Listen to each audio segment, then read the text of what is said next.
नमस्कार। Maths period में आपका स्वागत है। मैं विवेक सिंह।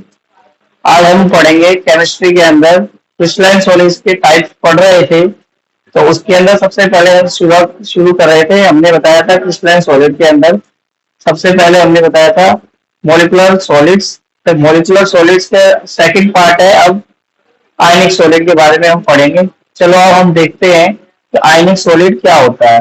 तो ध्यान से देखिए। तो आयनिक types of crystalline solid, ionic solid. These solids consist of positively or negatively charged ions. जिनके अंदर जिन सॉलिड्स के अंदर पॉजिटिवली और नेगेटिवली चार्ज आयन होते हैं, arrange in a regular fashion through out the solid. Solid के अंदर साइड बाय साइड क्या लगे हों, पॉजिटिव और नेगेटिव आयंस लगे हों। जैसे कि मैं आपको एग्जांपल के लिए बताऊं तो पॉजिटिव के लिए मैं एग्जांपल ले रहा हूं सोडियम प्लस का आयन का, और नेगेटिवली आयन के लिए ले रहा हूं क्लोरीन नेगेटिव आयन का।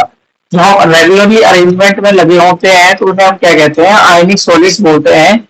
आयनिक सॉलिड्स में सबसे पहला एग्जांपल मैंने ले लिया है सोडियम क्लोराइड। सोडियम क्लोराइड से बहुत परिचित है, आपके घर में प्रयोग होने वाला नमक भी सोडियम क्लोराइड ही कहलाता है। सोडियम क्लोराइड का फॉर्मूला आप जानते हैं NaCl होता है। क्या होता है? NaCl। ये मॉलिक्यूल है NaCl। इसे हम सोडियम क्लोराइड बोलते हैं, जिसमें Na पॉजिटिव एक आयन है जो पॉजिटिव आयन कहलाएगा, और Cl नेगेटिव है जो नेगेटिव आयन कहलाता है। Have a definite regular arrangement and form salt. और जो रेगुलर अरेंजमेंट है उसको हम क्या बोलते हैं? सॉल्ट बोलते हैं, यानी कि नमक बोलते हैं, जो आपके घर में प्रयोग किया जाता है। जो इसका जो शेप होता है, इसका स्ट्रक्चर ऑफ सॉल्ट या स्ट्रक्चर ऑफ NaCl बोल रहे हैं सोडियम क्लोराइड, वो कुछ ऐसा बनता है जिसमें आपको जो ये रेड स्पॉट दिख रहा है वो Na पॉजिटिव आयन है, जो ब्लैक स्पॉट दिख रहा है वो क्लोरीन आयन है। शायद आपको समझ आ गया होगा। जिन सॉलिड्स के अंदर आयंस रेगुलर पैटर्न में लगी जाते हैं वह सॉलिड्स क्या कहलाते हैं? आयनिक सॉलिड्स कहलाते हैं। सिंपल आयंस में जिसमें आयंस का प्रयोग किया जाता है सॉलिड की फॉर्मेशन के लिए, उन्हें हम आयनिक सॉलिड के नाम से जानते हैं। शायद आपको इतना समझ आ गया होगा। नेक्स्ट टाइप है मेटालिक सॉलिड। तो मेटालिक सॉलिड के बारे में जानते हैं। In metallic solid crystals the constant particles are positively ions. इसमें क्या होगा, जो कांस्टेंट पार्टिकल्स होंगे वो पॉजिटिवली आयंस होंगे। पॉजिटिवली आयंस होंगे। अब आप कहेंगे कि आयनिक सॉलिड और इसमें अंतर क्या होगा, जब इसमें भी आयंस होंगे। तो जो इसमें आयंस जो होंगे वो आगे ध्यान से देखें, कॉल्ड कर्नल्स बोलेंगे उन्हें। Emerge in a sea of mobile electrons. इसमें जो मोबाइल इलेक्ट्रॉन्स जो है, जैसे हमने देखा था जो आयनिक सॉलिड्स के अंदर जो स्ट्रक्चर था, जो यूनिट सेल बना हुआ था, और यूनिट सेल्स के अंदर नेगेटिवली और पॉजिटिवली जो साइड्स थे वो अपने अपने जगह पर एक जगह पर स्थित थे। मगर आप इसमें देखेंगे electron sea model for a metal, इसमें आप देखेंगे कि इलेक्ट्रॉन्स की मात्रा कितनी सारी है, और जो पॉजिटिवली आयंस है कुछ इस प्रकार से नजर देखेंगे। मतलब एक समुद्र में पड़े हुए छोटे छोटे पार्टिकल्स जो स्टोन्स होते हैं उसकी तरीके से आपको पॉजिटिवली आयंस नजर आएंगे। मगर वो जो पानी होगा वो क्या होगा, आपका सारे ही नेगेटिवली इलेक्ट्रॉन्स होंगे। तो इसीलिए इसके अंदर इसको हम मेटालिक सॉलिड बोलते हैं। Particles are positively called kernels emerged in a sea of mobile electrons. The forces between the metal ions are called metallic bonds. So इनके बीच में जो forces होती हैं वो metallic bond के कारण होती हैं। इसका एग्जांपल आप देखें तो निकल, कॉपर एंड एलॉयज। जो निकल, कॉपर और एलॉयज है वो इस फॉर्म में नजर आएंगे आपको जब आप इसके अंदर ज्यादा मात्रा में, क्योंकि ये ज्यादा मात्रा में इलेक्ट्रिसिटी भी अपने आप से ज्यादा पास कराते हैं, क्योंकि ये मेटेलिक है। आप जानते हैं मेटल में ज्यादा मात्रा में इलेक्ट्रॉन प्रेजेंट होने के कारण हम उसके अंदर जब करंट पास आउट कराते हैं तो ज्यादा मात्रा में इलेक्ट्रॉन पास आउट हो जाता है, और इसे हम घर के अंदर जो उपकरण प्रयोग करते हैं उनके अंदर भी हम इनका यूज करते हैं। नेक्स्ट है कोवलेंट बॉन्ड, या हम बोल सकते हैं कोवलेंट और नेटवर्क सॉलिड और क्रिस्टल्स। जिसके अंदर कोवलेंट बॉन्ड होगा उसे हम क्या कहते हैं, नेटवर्क सॉलिड्स भी बोलते हैं। ठीक है, तो देखना the constant particles are atom which are linked together. कैसे होंगे? लिंक होंगे। मगर कैसे होंगे? यहाँ पर क्या होंगे? वो एटम्स होंगे। क्या होंगे? वो एटम्स होंगे, लिंक होंगे किसके द्वारा? एटम्स के द्वारा by a constant system of covalent bonds. उनके बीच में कोवलेंट बॉन्ड होगा throughout the crystal. Throughout the crystal मतलब क्रिस्टल के साइड्स में। मगर आप याद रखिए सबसे ज्यादा जो स्ट्रॉन्ग जो आपके सॉलिड्स होते हैं वो आपके कोवलेंट बॉन्ड्स वाले सॉलिड्स होते हैं, जिसमें मैंने आपको एग्जांपल भी आप देख सकते हैं। एग्जांपल में जो diamond and graphite having a covalent bond, इसीलिए क्योंकि डायमंड और ग्रेफाइट दोनों के दोनों बहुत ही हार्ड मेटल होते हैं और हार्ड सॉलिड होते हैं। मगर आप ये याद रखेंगे कि जो डायमंड होता है वो strongest hardest metal in the world, जो अभी तक का कोई भी ऐसा मेटल धरती पे या सॉलिड ऐसा पाया नहीं गया है जो इससे ज्यादा स्ट्रॉन्ग हो, क्योंकि इसके अंदर कोवलेंट बॉन्ड पाया जाता है डायमंड के अंदर। तो अब हम ये देखेंगे कि डायमंड और ग्रेफाइट दोनों के दोनों कोवलेंट नेटवर्क के तो हैं, मगर इनके बीच का जो डिफरेंस है बहुत ही ज्यादा है। क्योंकि आप इसके अंदर हम डिफरेंस देखेंगे बाय इनकी प्रॉपर्टीज जानकर कि डायमंड और ग्रेफाइट में क्या अंतर है। आगे चलते हैं। अब डिफरेंस बिटवीन हम देखेंगे कार्बन के टाइप्स में। आप जानते हैं कार्बन और जो आप जानते भी होंगे कि डायमंड और आपका ग्रेफाइट दोनों के दोनों क्या है? एलोट्रॉप है किसके? कार्बन के। तो इनके बीच में हम डिफरेंस देखेंगे कि डायमंड और ग्रेफाइट के बीच में क्या अंतर है। तो पेपर में पूछे जाने वाला बहुत ही ज्यादा इंपॉर्टेंट क्वेश्चन है ये। तो देखें ध्यान से, डायमंड और ग्रेफाइट में अंतर क्या है? It consist carbon atom sp3 hybridise होता है। इसके अंदर जो कार्बन एटम होता है वो sp3 हाइब्रिडाइजेशन का होता है। इसमें जो कार्बन एटम होता है वो sp2 हाइब्रिडाइजेशन का होता है। किसके अंदर? ग्रेफाइट के अंदर। It is extremely hard crystal, ये बहुत ही ज्यादा हार्ड होता है। कौन? डायमंड। डायमंड आप भी जानते हैं it is a very hardest metal in the world, बहुत ही ज्यादा हार्ड होने वाला, क्योंकि आप जानते हैं डायमंड बहुत ज्यादा हार्ड होने के कारण बहुत ज्यादा चमकता भी है और उसको तोड़ना भी बहुत ही ज्यादा मुश्किल होता है। It is softer then diamond crystal, ये हार्ड तो होता है मगर डायमंड से सॉफ्ट होता है। फिर आपका it has a high melting point 3843 kelvin. 3843 kelvin के टेम्परेचर पे ये क्या हो जाता है? मेल्ट हो जाता है। किसकी बात कर रहा हूं मैं? डायमंड की। It has a low melting point than the diamond. Diamond से इसका जो मेल्टिंग पॉइंट है वो कम होता है। फोर्थ पॉइंट है structure of diamond atoms present at the corners as well as centre of the tetrahedron. मतलब डायमंड का जो शेप होता है वो टेट्राहेड्रन होता है और उसके अंदर जो एटम्स होते हैं वो कॉर्नर्स में और सेंटर्स में पाए जाते हैं। इसी कारण जो वो शेप है, जो स्ट्रक्चर है वो फॉर्म करता है, वो कौन सा होता है?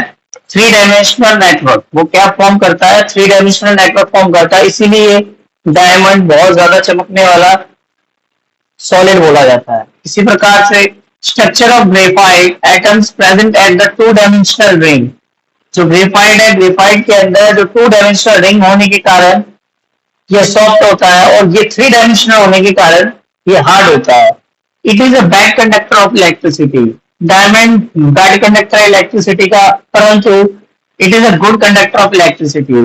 जो ग्रेफाइट है वो गुड कंडक्टर है इलेक्ट्रिसिटी। आपको पता भी होगा जो ग्रेफाइट है, ग्रेफाइट्स को सेल बनाने के लिए भी यूज किया जाता है, जो कि आपको नॉर्मली स्टोर्स में पाए जाते हैं, जो कि आपने देखा भी होगा, जो एवरीडे के आते हैं, ड्यूरेसेल के आते सेल आते हैं, जो कि एक बारी चार्ज करने के बाद प्राइमरी सेल्स बोलते हैं, जिन्हें यूज करके हम थ्रो कर देते हैं, फेंक देते हैं। तो इन सेल्स के अंदर हम ग्रेफाइट का प्रयोग करते हैं, क्योंकि graphite good conductor of electricity है।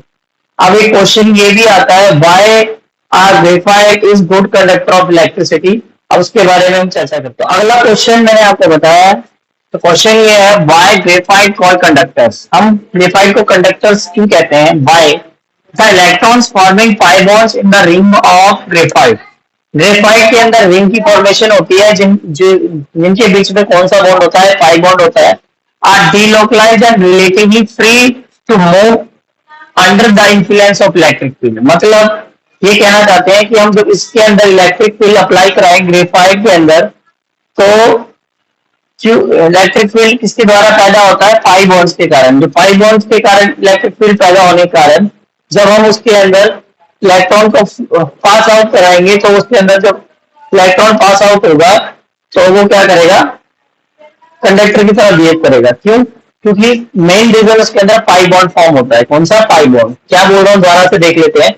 The electrons forming pi bonds in the ring of graphite, graphite की रिंग में पाई बॉन्ड होता है, are delocalized and relatively free to move, और जो इलेक्ट्रॉन्स है वो फ्री से मूव कर सकते हैं under the influence of electric field. Under the influence of electric field का मतलब यही है कि जो पाई बॉन्ड्स के कारण उसके अंदर जब हम थोड़ा सा इलेक्ट्रिक फील्ड, तो इलेक्ट्रिक फील्ड थोड़ा सा पाई बॉन्ड के कारण होगा, थोड़ा हम पास आउट कराएंगे। इससे क्या होगा? जो इलेक्ट्रॉन की जो इलेक्ट्रॉन है वो फ्रीली मूव कर पाएंगे किसके अंदर? ग्रेफाइट के अंदर। क्योंकि उसके अंदर जो रिंग होती है, रिंग के अंदर जो कोई भी एक जगह पे एटम होता है, एटम के बीच में जो बॉन्ड होगा वो इतना वीक होगा, जब हम उसके अंदर इलेक्ट्रिक फील्ड पास आउट कराएं तो उसके जो बॉन्ड को हम वीक करने के बाद उसके अंदर जब इलेक्ट्रॉन पास आउट कराएंगे तो वो फ्रीली मूव कर पाएगा। जब इलेक्ट्रॉन फ्रीली मूव कर जाएगा तो वो एक कंडक्टर की तरह बिहेव करेगा। इसीलिए हम क्या कहते हैं? Therefore the graphite called good conductor of electricity. शायद आपको समझ भी आ गया होगा, वेरी इजी है। तो आज हमने ये समझा कि क्रिस्टलाइन सॉलिड के 4 टाइप थे। पहला मैंने टाइप आपको बताया मॉलिक्यूलर सॉलिड, मॉलिक्यूलर सॉलिड में 3 टाइप बताए थे। फिर आपका आया अगला आयनिक सॉलिड। आयनिक सॉलिड के बारे में मैंने आपको बताया कि जिन सॉलिड्स के अंदर आयंस होते हैं फॉर्म करने के लिए, जैसे Na पॉजिटिव और Cl नेगेटिव, पॉजिटिवली और नेगेटिवली चार्ज होते हैं और वो फॉर्म करते हैं एक रेगुलर पैटर्न को, तो हम उन्हें आयनिक सॉलिड बोलते हैं, जैसे कि सोडियम क्लोराइड। इसी प्रकार मैंने आपको बताया मेटेलिक सॉलिड के अंदर जो एटम होते हैं वो एटम की बजाय यहाँ पर एटम्स की जगह पर आप आइंस होते हैं, और आइंस पॉजिटिवली चार्ज होते हैं और वो एक सी ऑफ इलेक्ट्रॉन के बीच में तैर रहे होते हैं। वो आपको मैं फॉर्मेशन भी बताई थी, जिसके अंदर एग्जांपल आपको निकल कॉपर की बताया था, जो सबसे ज्यादा इलेक्ट्रॉन में पास आउट होते हैं, जो कि आपके क्या गुड कंडक्टर्स हैं। ठीक है, क्योंकि सबसे ज्यादा जो मेटल्स होते हैं वो गुड कंडक्टर कहलाए जाते हैं। फिर उसके बाद आपका मैंने पढ़ा कोवलेंट बॉन्ड और नेटवर्क सॉलिड और क्रिस्टल्स बोल सकते हैं। तो जिन एटम्स जोन से सॉलिड्स होते हैं जिनमें एटम्स के बीच में कोवलेंट बॉन्ड होता है, जो कि बहुत ही ज्यादा स्ट्रॉन्ग बॉन्ड बोला जाता है, जो प्रेजेंट होता है, उससे 3 डायमेंशनल नेटवर्क फॉर्मेशन होती है। 3 डायमेंशनल नेटवर्क भी बोल सकते हो, 2 डायमेंशनल नेटवर्क भी फॉर्मेशन होती है, तो उन्हें हम कोवलेंट बॉन्ड बोलते हैं। कोवलेंट बॉन्ड के अंदर हमने टाइप पढ़ा कि एक ग्रेफाइट और एक आपका एग्जांपल पढ़ा था ग्रेफाइट और एक पढ़ा था डायमंड। तो ग्रेफाइट जो होता है आपका वो क्या होता है? 2 डायमेंशनल का होता है, और जो आपका डायमंड होता है वो 3 डायमेंशनल का होता है। फिर इनके बीच में हमने डिफरेंस पढ़ा। डिफरेंस पढ़ने के बाद लास्ट टॉपिक था कि ऐसा क्यों होता है कि डायमंड में इलेक्ट्रिसिटी पास आउट नहीं होती है मगर ग्रेफाइट में पास आउट हो जाती है। डायमंड में 3 डायमेंशनल नेटवर्क इतना, उनके बीच में जो कोवलेंट बॉन्ड होता है, वो पाई बॉन्ड होता है, वो बहुत ही ज्यादा मजबूत होता है, इसी कारण इलेक्ट्रिसिटी उसमें पास आउट नहीं हो पाती है, क्योंकि उसका टेट्राहेड्रल शेप है। मगर आप इसके अंदर देखें ग्रेफाइट के अंदर, तो ग्रेफाइट आपका 2 डायमेंशनल का होता है sp2 हाइब्रिडाइजेशन होने के कारण, और उनके बीच में जो पाई बॉन्ड है, पाई बॉन्ड एक रिंग की फॉर्मेशन बनती है, और रिंग किस शेप की है आपको मैंने बताया। ठीक है, तो वो हेक्सागन शेप का होता है, इसी कारण आपका जो है इसमें इलेक्ट्रिसिटी पास आउट कराने पर पास हो जाती है, और इसी कारण जो आपका ग्रेफाइट है वो गुड कंडक्टर ऑफ इलेक्ट्रिसिटी है, diamond is bad conductor of electricity. तो शायद आपको यहाँ तक समझ आ गया होगा। और आपको इस चैनल में कोई भी टॉपिक नहीं समझ आता है तो आप मुझको कमेंट कर सकते हैं। आपको ये मेरी वीडियो पसंद आती है तो इसको शेयर कीजिए, कमेंट कीजिए, और मेरे चैनल को सब्सक्राइब कीजिए। मेरे चैनल का नाम मैथ्स फीवर है। धन्यवाद।